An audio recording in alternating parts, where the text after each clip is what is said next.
¿Alguna vez has sentido que vivimos en un estado de crisis permanente? Parece que apenas superamos una, ya estamos de cabeza en la siguiente. Una pandemia, una guerra, una recesión económica, una crisis climática.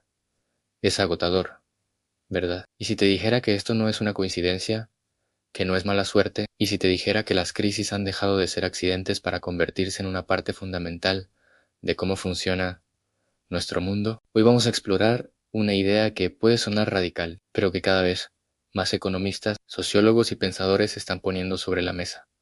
En las crisis no son fallos del sistema, son características del sistema. Son la forma en que el modelo económico y político actual se ajusta, se reconfigura y en última instancia se perpetúa. Para entender esto, primero debemos retroceder un poco. Tradicionalmente, veíamos las crisis económicas como anomalías, como tormentas inesperadas que interrumpían un clima de normalidad y crecimiento. Pensábamos en la Gran Depresión de 1929 o en la crisis del petróleo de los años 70 como eventos únicos, causados por una combinación específica de factores. El objetivo era, entonces, crear mecanismos para prevenirlas a regulaciones financieras más estrictas, políticas monetarias más inteligentes, redes de seguridad social. La idea era que, con las herramientas adecuadas, podríamos navegar hacia un futuro de estabilidad perpetua. Pero, ¿qué ha pasado en las últimas décadas? La crisis financiera de 2008,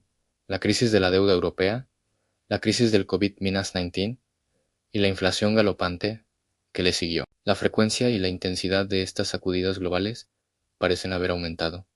Y aquí es donde la perspectiva cambia. Y si el sistema no está diseñado para la estabilidad, sino que depende de la inestabilidad para funcionar, pensemos en el modelo neoliberal que ha dominado el mundo desde los años 80.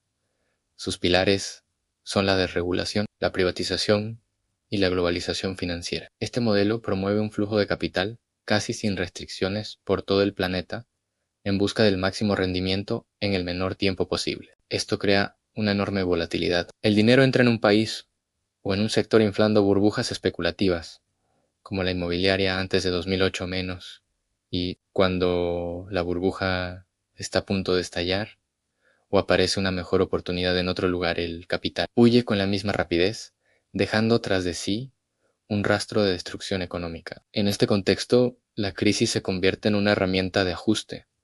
¿Qué significa esto? Cuando una economía colapsa, los salarios bajan, los activos se devalúan y se vuelven baratos. Las regulaciones laborales y medioambientales se relajan bajo la excusa de que hay que atraer inversión a toda costa.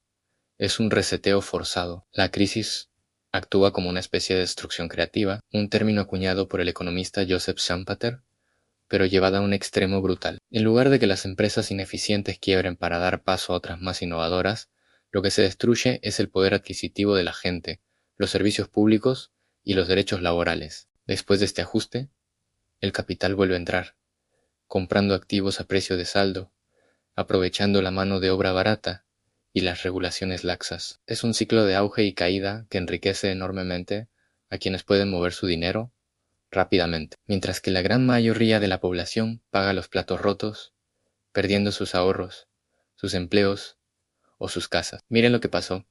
Después de 2008, a los bancos que causaron la crisis fueron rescatados con dinero público bajo el lema demasiado grandes para caer. Mientras tanto, a millones de personas se les impusieron políticas de austeridad, a recortes en sanidad, en educación, en pensiones. La crisis sirvió de justificación para aplicar medidas que en tiempos de normalidad habrían generado una protesta social masiva. La crisis se convierte en una excusa perfecta. No hay alternativa, nos dicen. Son medidas dolorosas pero necesarias ¿para quién? Lo que vemos es que después de cada crisis, la desigualdad se dispara. Los más ricos se recuperan rápidamente e incluso aumentan su fortuna, mientras que la clase media se encoge y los más vulnerables se hunden aún más. La riqueza no se destruye, simplemente se transfiere de abajo hacia arriba. Este mecanismo no es solo económico, también es profundamente político. Una población en estado de shock, asustada por perder su empleo o su casa, es mucho más dócil y menos propensa a exigir cambios estructurales. El miedo es una poderosa herramienta de control social. Cuando la prioridad es sobrevivir al día a día, La gente tiene menos energía para organizarse, para protestar, para imaginar un futuro diferente. El discurso se centra en la emergencia, en la gestión del desastre, y no en cuestionar las causas profundas que nos llevaron hasta allí. Además, las crisis recurrentes justifican la expansión de un estado de vigilancia y control. Después de los atentados del 1, el 1 de septiembre, vimos una expansión masiva de la vigilancia gubernamental en nombre de la seguridad. Durante la pandemia, aceptamos niveles de control sobre nuestra movilidad y nuestras vidas privadas que antes hubieran sido impensables. No estoy diciendo que estas medidas no fueran necesarias en su momento, pero es importante observar cómo cada crisis deja un legado de mayor control y menor libertad, normalizando herramientas que luego pueden ser usadas para otros fines. El cambio climático es quizás el ejemplo más aterrador de este patrón. Durante décadas hemos ignorado las advertencias científicas porque tomar medidas reales habría chocado con el modelo de crecimiento infinito. Ahora que los efectos son innegables, olas de calor extremas, inundaciones, incendios, la crisis climática se está convirtiendo en el nuevo gran gestor, y corremos el riesgo de que la respuesta no sea una transición ecológica justa y democrática, sino un ecocapitalismo autoritario, donde se imponen soluciones tecnológicas. Desde arriba se crean nuevos mercados especulativos con los derechos de emisión y se culpa a los individuos por su consumo, desviando la atención de la responsabilidad de las grandes corporaciones contaminantes. La crisis se convierte en un negocio en sí misma. Hay toda una industria que se beneficia de la inestabilidad, han consultoras de gestión de riesgos, empresas de seguridad privada, farmacéuticas que desarrollan vacunas en tiempo récord, con financiación pública, y luego las venden a precios altísimos. Es lo que la autora Naomi Klein llamó la doctrina del shock al usar el desorden y la confusión de una crisis para imponer políticas que benefician a una pequeña élite. Entonces, ¿estamos condenados a vivir en este ciclo sin fin? No necesariamente. El primer paso para romper un patrón es entenderlo. Debemos dejar de ver las crisis como eventos aislados y empezar a conectar los puntos. Tenemos que entender que mientras el objetivo principal de nuestro sistema sea la maximización del beneficio a corto plazo, por encima de todo lo demás, por encima del bienestar de las personas, de la estabilidad de las comunidades y de la salud del planeta, las crisis serán inevitables.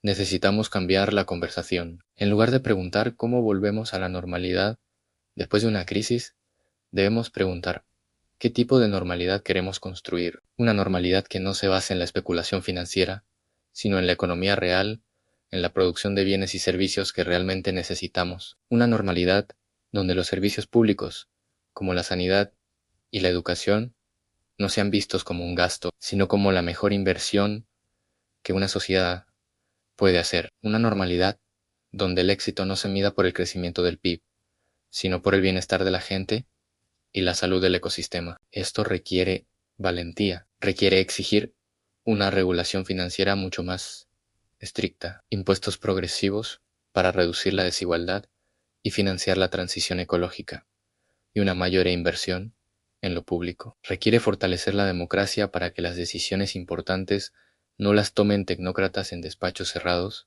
sino la ciudadanía de forma participativa. Las crisis nos abren una ventana de oportunidad para el cambio, pero esa ventana se cierra muy rápido. Si no la aprovechamos con una visión clara y organizada de la sociedad que queremos, otros la aprovecharán para reforzar el mismo sistema que nos llevó al desastre. La próxima vez que escuches que estamos en crisis y que se necesitan sacrificios, pregúntate, ¿quién se está sacrificando y quién se está beneficiando? La respuesta a esa pregunta lo dice todo. Entender que las crisis son una función del sistema y no un fallo es desalentador, pero también es increíblemente empoderador. Significa que el problema no es que seamos malos gestores, sino que las reglas del juego están mal diseñadas, y las reglas, a diferencia de los desastres naturales, pueden ser cambiadas por las personas. Gracias por acompañarme en esta reflexión. Si este tema te ha parecido interesante, dale a me gusta, compártelo y suscríbete para no perderte futuros videos. Me encantaría leer tus opiniones en los comentarios. ¿Crees que las crisis son una herramienta del sistema? Nos vemos en el próximo video.